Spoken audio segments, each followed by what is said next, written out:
Hello সবাইকে, আমি জ্যোতি। আমার নতুন একটি ব্লগে সবাইকে অনেক অনেক স্বাগতম। খুলনাতে আজ হলো পঞ্চম দিন। এদিকে কাজ হচ্ছে, টিউবওয়েলের কাজ করছে। এখানে মা এই বসার সিটটা করে ভালোই করছে, সুন্দর এসে বসা। ওইখানে টিউবওয়েল লাগানো আছে, টিউবওয়েলটার আবার কি যেন ঝামেলা, ওটাকে এখন ঠিকঠাক করছে আবার। আর আমাদের গাছটা একটু দেখাই, এই যে বিলম্ব গাছে বিলম্ব ফলে ভরে গেছে। এগুলা কোনো বড় হয় নাই, আরো বড় হবে এবং গাছটা অনেক বড়, সেই শেষ মাথা পর্যন্ত। আর উপর দিকে শুধু বিলম্ব ফল। আর এই যে গাছের উপর দিকটা শুধু বিলম্ব ফল আর ফল দেখতে পাচ্ছি, ডালে ডালে ফল একদম থোকায় থোকায় ঝুলে আছে, কি সুন্দর। এগুলো এখন অনেক ছোট, মাঝে মাঝে দুই একটা একটু বড় হয়েছে, তো ভাবছি দুই একটা পারলে ছিঁড়ে নিয়ে যাব। দেখি যেন কি ভালো লাগছে, এত ফল। বাহিরের দিকে যে ডালপালা গেছে ওখান থেকে তো মানুষজন সবসময় নিয়ে যায়, আর আসলে মানুষকে না দিলেও নয়, এগুলো এত তো আর একটা মানুষের খেয়ে পারা সম্ভব নয়, বাইরে থেকে মানুষ নিয়ে যায়। মার হলো একটা ফুল গাছ লাগিয়েছে এখানে, আমার আরো কিছু ফুল গাছ এনে মানে এই লাইনে গাছ লাগাই দিলে অনেক সুন্দর লাগবে। মাকে ফুল গাছের ভুল করে মনে হয় লাল শাক গাছ লাগিয়েছে এখানে। আর এটাকে একটু কালার চেঞ্জ করতে হয়, পিঙ্ক কালার করা তো, এটা মনে হয় অন্য কালার করলে ভালো হতো। এই যে একদম বাসার সাথেই বিলম্বটা গাছটা। বাসার এইখানটা ভাল লাগে, মানে একদম সামনেই একটা পুকুর, যদিও এটা আমাদের না, এটা আরেকজনের পুকুর। এখানে যদি একটা ঘাট থাকতো, এই পুকুরে কি সুন্দর পুকুর পাড়ে বসা যেত। ওইখানে যেমন ওই গাছটার নিচে পুকুর পাড়ে বসতে যে ভালো লাগতো। এরপর বিকেলবেলা ভাইয়ের ব্যাগপত্র নিয়ে বসলাম। ভাইয়ের ব্যাগটা একটু ঘুচিয়ে দিচ্ছি, ওর জামা কাপড়গুলো যেগুলো পরিষ্কার করা নেই কিংবা যেগুলো নিয়ে যাবে, কিছু রেখে যাচ্ছে। আমার এরকম কখনোই ওর ব্যাগ প্যাকিংয়ে সাহায্য করা হয়নি, কারণ বিয়ের পরে মেয়েদের আর ওই বাপের বাড়িতে এরকম ভাই মা বাবার হেল্প করা হয় না, সম্ভবও হয় না। ও যখন যায় তখন আমি হয়তো আমার বাসায় থাকি। তো এবার হলো লাকিলে আমি এখন খুলনায় আছি, তো একটু সাহায্য করছি, ঘুচিয়ে দিচ্ছি। আর ওর আরেকটা ব্যাগ ভর্তি শুধু খাবারই যাচ্ছে, মানে ওর যা পছন্দ করে, বিস্কিট, চানাচুর, নুডলস, সেমাই, মানে যা যা ওর পছন্দ মা এগুলো সব কিনে এক বস্তা ভরে রেখেছে। তো ওগুলি সুন্দর করে গুছাচ্ছি আর কি, সাজিয়ে দিচ্ছি ভাইকে। আর ছেলে মানুষ তো ওরকম মানে দুমদাম গুছিয়ে ফেলে পরে অনেকটা জায়গা নষ্ট হয়, তো আমি হলো সুন্দর করে প্রসেস করে গুছাচ্ছি।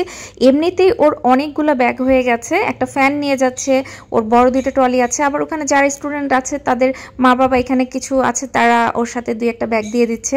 তো এই সব মিলিয়ে না একটা মানুষ অনেকগুলো ব্যাগ হয়ে গেছে, তাই জন্যই আমি একটু সুন্দর করে সব গুছিয়ে, যাতে জায়গা কম লাগে। আর এই যে শীতের জামা কাপড়গুলো বললাম যে রেখে যাও, পাঞ্জাবে আসলে শীতের সময় মারাত্মক শীত, গরমের সময় ভীষণ গরম, এই কাপড়গুলো এখন আর দরকার হবে না, বললাম এগুলো রেখে যাও।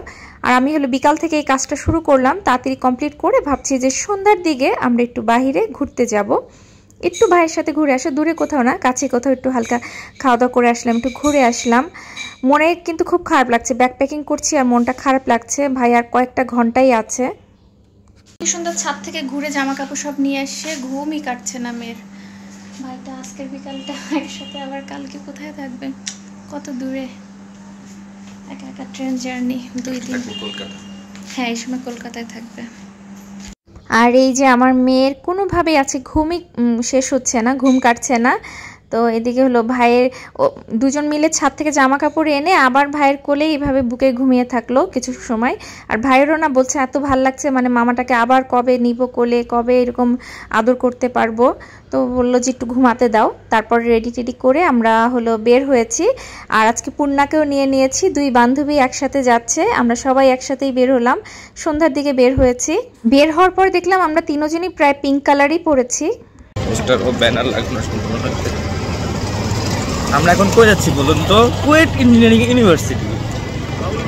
এই যে সবাই একসাথে কি মজা করতে করতে যে গেলাম, দেখুন সবাই একসাথে একটা ভ্যানে হয়ে গেছে।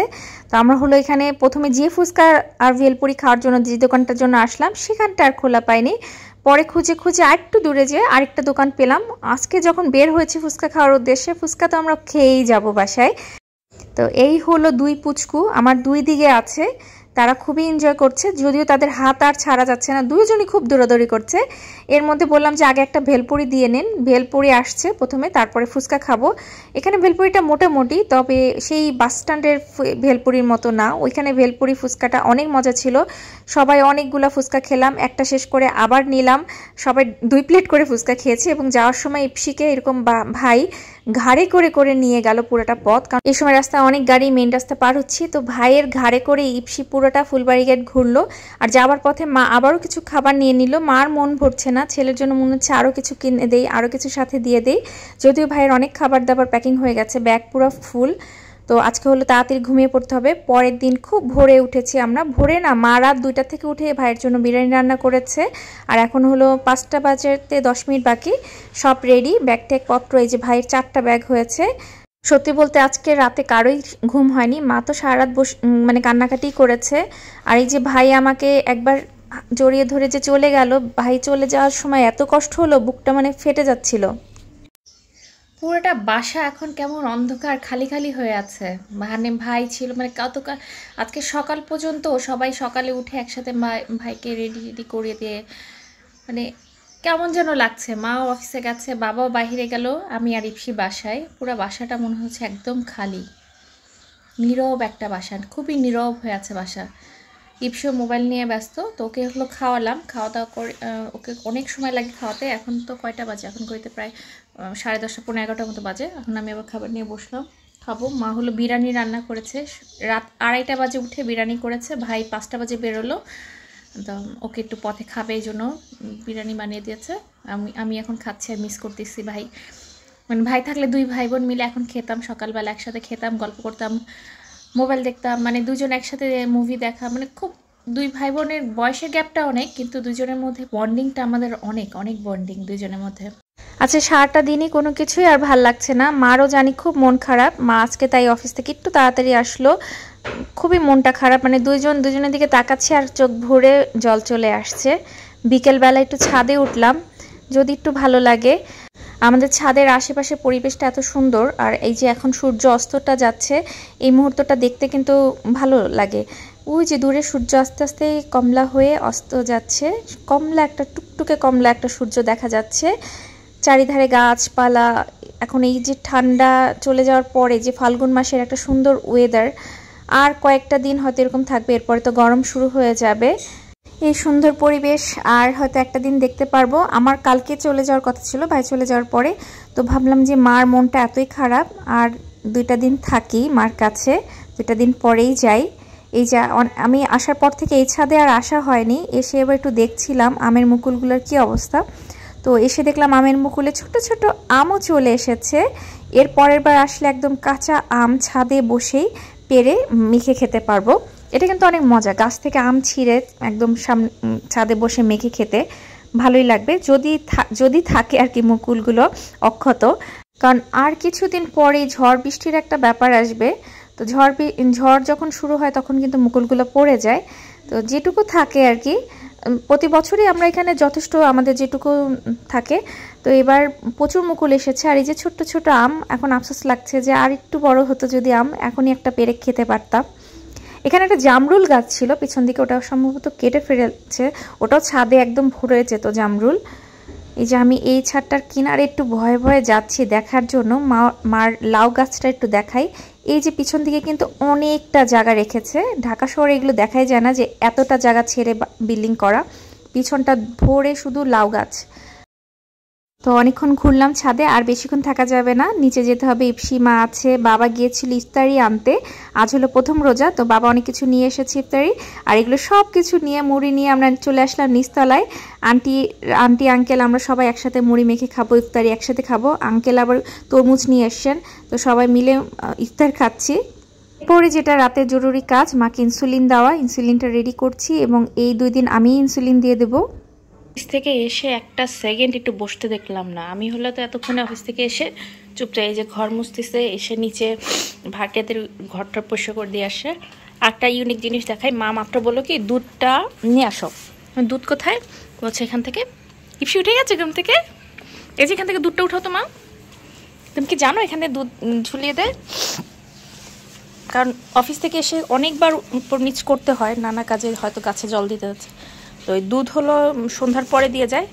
ফেলে দিলা তো, এই ফেললো দড়িটা, দুধ তো নিচে পড়ে গেল ছিঁড়ে মা।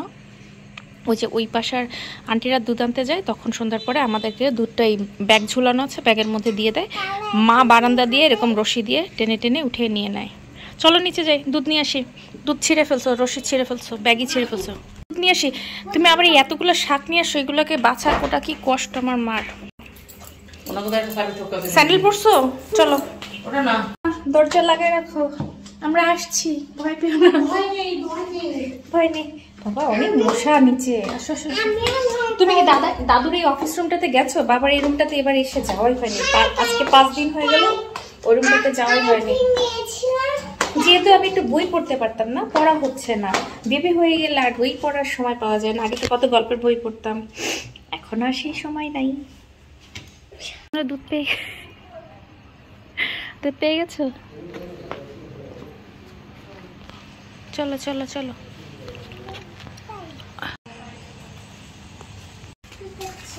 পূর্ণ কি করছে? পূর্ণ কি করছে? থাক, পূর্ণ পড়াশোনা করছে, আমরা বাসায় যে পড়াশোনা করি। চলো। খিমে নিচ দিয়ে দুধটাকে বয়ে নিয়ে যাচ্ছে। তোমার জন্য দুধ নিয়ে এসছি।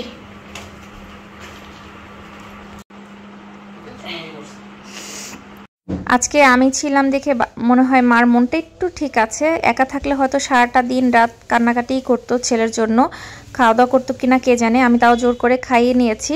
আর আজকে আর ইনসুলিন দেইনি, কারণ সুগার লেভেল অনেকটাই নেমে গেছে। এখন হলো ব্রাশ করে তাড়াতাড়ি মাকে নিয়ে শুয়ে পড়বো।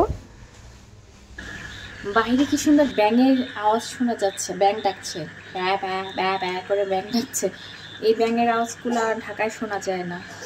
আর এখন এত সুন্দর একটা ওয়েদার, এরকম জানলা খুলে হালকা একটু হাওয়া দেয়। এই সাইডটা দক্ষিণ দিকেও দেখছে, উত্তর দিকেও দিচ্ছে, ভালো লাগে, সুন্দর একটা ওয়েদার। খুব মিস করবো ঢাকায় গেলে এই ব্যাঙের আওয়াজ, এখানে বসে ব্রাশ করা। আবার আসবো হয়তো, তখন তো গরমকাল থাকবে, তখন এরকম মজাটা লাগবে না। এখন এই ওয়েদারে যত বেড়ানো যায় খুবই মজা। আর এখানে হলো যে গরুগুলো ঘুমিয়ে গেছে। এখানে বাইরে দেখি কার বাসায় কখন লাইট অফ হয়ে গেল, ব্রাশ করতে করতে কে কে ঘুমিয়ে গেল। অনেকেই ঘুমিয়ে গেছে, লাইট অফ হয়ে গেছে 10টার দিকে। এখানে সবাই মোটামুটি ঘুমিয়ে যায়। ব্যাঙের আওয়াজটা কি শোনা যাচ্ছে? আজকে ব্লগটা এই পর্যন্তই। সবাই ভালো থাকবেন, ভালো লাগলে একটা লাইক শেয়ার করে দিবেন।